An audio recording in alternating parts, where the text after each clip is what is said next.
Hi, my name is Sean Lee, and I'm the Director of Programming at Tangled Art and Disability, based in Tekaronto on Treaty 13 territory. I want to start off with an image description of myself. I'm someone male presenting, and I use he or they pronouns. I'm an East Asian Chinese person with light skin, and I'm someone visibly disabled. My back curves and my shoulders are uneven, and if we met in real life, uh, you'd notice I'm quite short.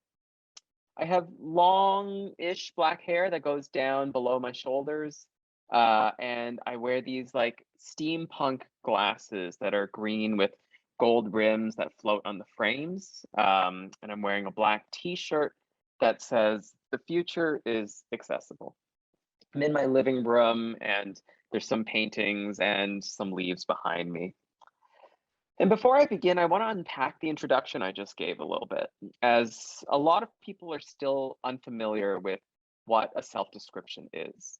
This is a practice that many disabled people enact when gathering together digitally on platforms like Zoom or when we get together physically. I think we do this as a way of mitigating the normative assumptions of who is present, participating, and leading in these spaces. Self description being just one part of a host of cultural practices created and established by disabled people to hack the lack of accessibility in our day to day encounters. And it plays a distinct role in establishing new ways of configuring the social world we live in, one that desires disability differently. And this desire is what I want to discuss today. The practice I described as part of just this nebulous network of relationships that we call disability culture. It's an invitation to dismantle the myth that disability is something isolated only to our bodies. And this myth wasn't dispelled for me until meeting other disabled artists that really introduced me to this idea. It helped me understand that disability has a culture that is world building on the terms of disabled people, when normality pervasively tells us we have no right to exist.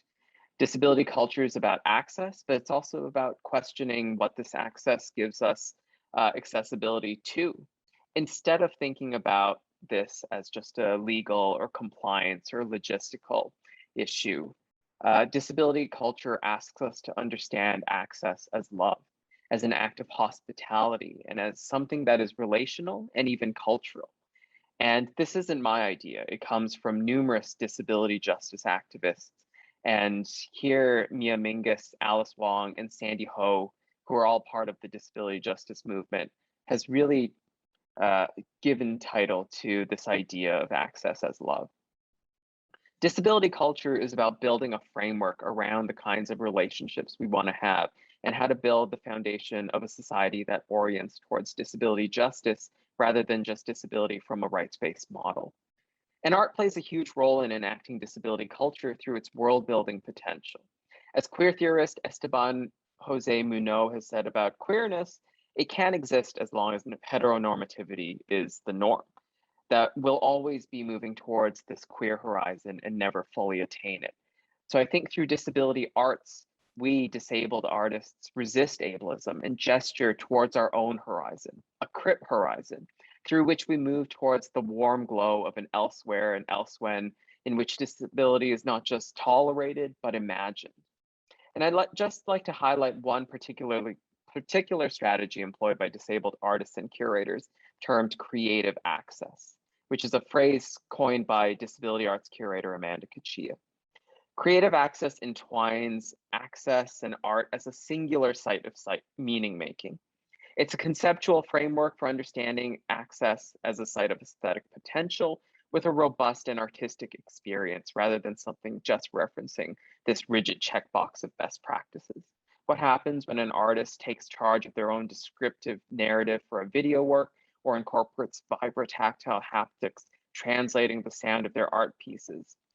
These access practices are no longer just add-ons, but important sensorial entry points into an art piece.